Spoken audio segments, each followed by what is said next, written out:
तो guys AEW के बाहर फाइनली कंफर्म हुआ ब्रायन डेनियल्सन का डेब्यू। एईडब्ल्यू के ब्लडिंग मैचेस को लेकर डब्ल्यूडब्ल्यूई ने बुरी तरीके से मॉक किया एईडब्ल्यू को। एईडब्ल्यू के इस हफ्ते रैम्पेज शो को मिली कुल कितनी व्यूअरशिप, और गाइज क्या डब्ल्यूडब्ल्यूई रॉयल रंबल के ऊपर जॉन मॉक्सली करेंगे डब्ल्यूडब्ल्यूई में उनकी वापसी, और गाइज डब्ल्यूडब्ल्यूई रॉयल रंबल के ऊपर एईडब्ल्यू के रेसलर्स के क्या हैं डेब्यू के स्टेटस। नमस्कार दोस्तों, मेरा नाम है रॉकी और आप देख रहे हैं एलीट एफएन मनिया।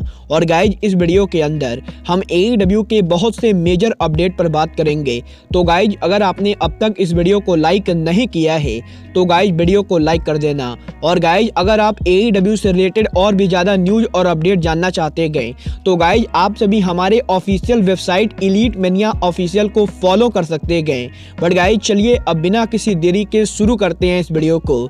और गाइज सबसे पहले बात करते हैं डब्ल्यूडब्ल्यूई रॉयल रंबल 2022 की। वेल गाइज जैसा कि हम सब जानते गए पहली बार डब्ल्यूडब्ल्यूई के रॉयल रंबल के ऊपर इंपैक्ट रेसलिंग की current knockout champion Mickie James WWE के शो पर अपीयर होंगी। और गाइज इंपैक्ट रेसलिंग के करंट चैंपियन के डब्ल्यूडब्ल्यूई पर रिटर्न के बाद अब यही डब्ल्यूडब्ल्यूई रॉयल रंबल के ऊपर एईडब्ल्यू के रेसलर्स के डेब्यू को लेकर काफी तगड़ी रूमर चल रही गई। और गाइज यहाँ पर बहुत सारे लोगों का ये दावा करना है कि डब्ल्यूडब्ल्यूई रॉयल रंबल के ऊपर एईडब्ल्यू के सुपरस्टार सरप्राइज डेब्यू करेंगे। और गाइज यहाँ पर बहुत सारे लोगों का ये दावा करना है कि डब्ल्यूडब्ल्यूई रॉयल रंबल के ऊपर dean Ambrose एकेए John Moxley WWE पर उनका सरप्राइज रिटर्न करेंगे। और गाइज यहाँ पर सोशल मीडिया पर इन सभी रूमर्स के बाद finally wrestling observer Dave Meltzer ने बताया है कि क्या डब्ल्यूडब्ल्यूई रॉयल रंबल के ऊपर जॉन मॉक्सली डब्ल्यूडब्ल्यूई पर उनकी वापसी करेंगे। और गाइज क्या डब्ल्यूडब्ल्यूई रॉयल रंबल के ऊपर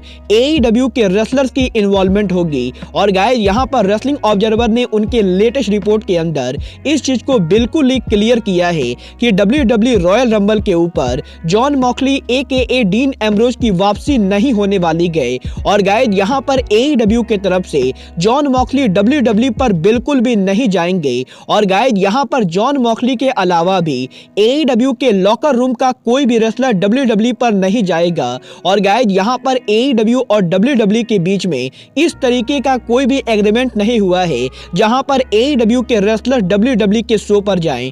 वेल गाइज मुझे भी इस चीज की 0% पॉसिबिलिटी लगती है कि डब्ल्यूडब्ल्यूई उनके शो पर एईडब्ल्यू के रेसलर्स को फीचर करेगी। बट गाइज आप रॉयल रंबल पर एईडब्ल्यू के किस रेसलर को देखना पसंद करेंगे आप सब मुझे कमेंट करके जरूर बताइए। बट बात करें यहाँ पर डब्ल्यूडब्ल्यूई और एईडब्ल्यू की तो गाइज यही कनाडा में डब्ल्यूडब्ल्यूई के लेटेस्ट डब्ल्यूडब्ल्यूई ने एईडब्ल्यू को बुरी तरीके से मॉक कर दिया है। जहां पर डब्ल्यूडब्ल्यूई के एम्प्लॉयज के लेटेस्ट इंटरव्यू के अंदर डब्ल्यूडब्ल्यूई ने एईडब्ल्यू रेसलिंग के ब्लडी मैचेस को लेकर शॉट लिया है। और गाइज यहां पर डब्ल्यूडब्ल्यूई ने क्लियर किया है कि एईडब्ल्यू डब्ल्यूडब्ल्यूई का कंपटीशन नहीं गए, क्योंकि गाइज यहां पर डब्ल्यूडब्ल्यूई ने कहा है कि डब्ल्यूडब्ल्यूई का नेटवर्क एक बहुत ही फ्रेंडली शो है। और गाइज डब्ल्यूडब्ल्यूई के शोज के ऊपर जो भी चीजें होती गए वो हर तरीके के लोग देखते गए, बल्कि गाइज एईडब्ल्यू के रेसलिंग शो के ऊपर काफी सारी गुफी और ब्लडी चीजें होती गई। और गाइज एईडब्ल्यू के शो पर काफी बार ऐसा कुछ होता है जो कि टेलीविजन पर दिखाया नहीं जा सकता है। और गाइज यहाँ डब्ल्यूडब्ल्यूई का मानना है कि एईडब्ल्यू के ऐसे ब्लडी शो के लिए कोई भी स्पॉन्सर नहीं मिलने वाला है। और गाइज कुछ इस तरीके से एईडब्ल्यू के ब्लडी मैचेस को लेकर डब्ल्यूडब्ल्यूई ने एईडब्ल्यू को डायरेक्टली मॉक किया है। वेल गाइज मैं डब्ल्यूडब्ल्यूई के इन बातों से काफी हद तक एग्री करता हूँ। बट गाइज मुझे यहाँ पर यह भी लगता है कि एईडब्ल्यू का फैन बेस काफी हार्डकोर फैन बेस है। और गाइज एईडब्ल्यू के उनके फैन बेस को कुछ अलग बनाने के लिए हमेशा कुछ ना कुछ अलग करना पड़ेगा। वेल गाइज आप एईडब्ल्यू के ब्लडी मैचेस को लेकर क्या सोचते गए आप सब मुझे कमेंट करके जरूर बताइए। बट गाइज फिलहाल चलिए आगे बढ़ते हैं और बात करते हैं एईडब्ल्यू के इस हफ्ते के रैम्पेज शो के व्यूअरशिप की।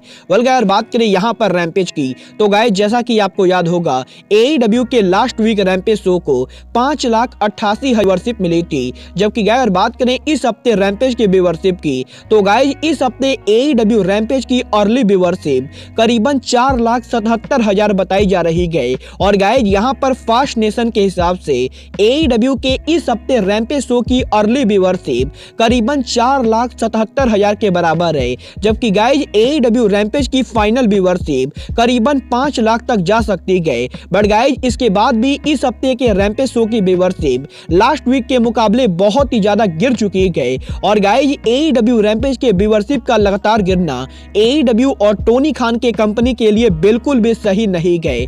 वेल गाइज ये तो बात हुई AEW रैम्पेज के व्यूअरशिप की। बट गाइज चलिए अब आगे बढ़ते हैं और बात करते हैं अगले अपडेट की।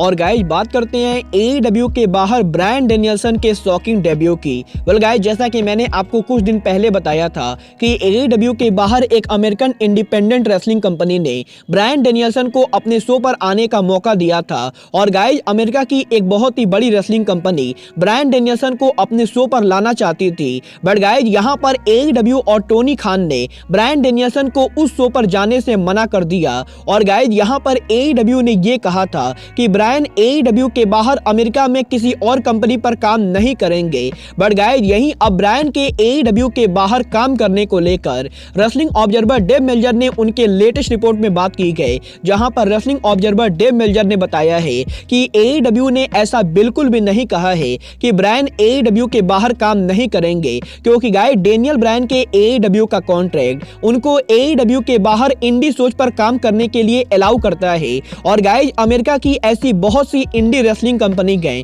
जो ब्रायन को उनके शो लाना चाहती गए। बट गाइज यहाँ पर अमेरिका की एक और ऐसी बड़ी इंडी रेसलिंग कंपनी गए जिस पर ब्रायन भी काम करना चाहते गए। बट गाइज यहाँ पर AEW ब्रायन को उस कंपनी पर काम इसलिए नहीं करने दे रही गए क्योंकि गाइज वो कंपनी जिस मार्केट में उनके शो को कराती गए उस मार्केट में AEW ने अभी तक उनका शो नहीं कराया है। और गाइज यहाँ पर AEW चाहती गए कि अमेरिका के हर बड़े एरियाज के ऊपर ब्रायन सबसे पहले AEW के शोज पर काम करे, उसके बाद वो किसी इंडी शोज पर काम करे। और गाइज इसीलिए अमेरिका के उस मार्केट के अंदर जब तक AEW उनके शो का डेब्यू नहीं कराती गए तब तक ब्रायन उस मार्केट में AEW के बाहर किसी भी इंडिपेंडेंट कंपनी पर काम नहीं करेंगे। वेल गाइज मुझे AEW का ये प्लान बिल्कुल ही सही लगता है। और गाइज मुझे तो पूरा विश्वास है कि AEW में ब्रायन की पहली प्रायोरिटी AEW ही होने वाली है। और गाइज मैं टोनी खान के इस प्लान से पूरी तरह से एग्री करता हूं। बट गाइज देखना काफी ज्यादा दिलचस्प होगा कि अमेरिका की वो कौन सी बड़ी इंडी कंपनी होती है जिस पर ब्रायन डेनियल्सन बहुत ही ज्यादा डेब्यू करेंगे। वेल गाइज आपको क्या लगता है ब्रायन डेनियल्सन किस कंपनी पर शॉकिंग डेब्यू करने वाले गए? आप सब मुझे कमेंट करके जरूर बताइए। बट गाइज अब आज के इस वीडियो में बस इतना ही। मैं मिलता हूं आपसे अपने अगले वीडियो में। बट गाइज तब तक के लिए just like Kenny Omega says goodbye, good night and bang.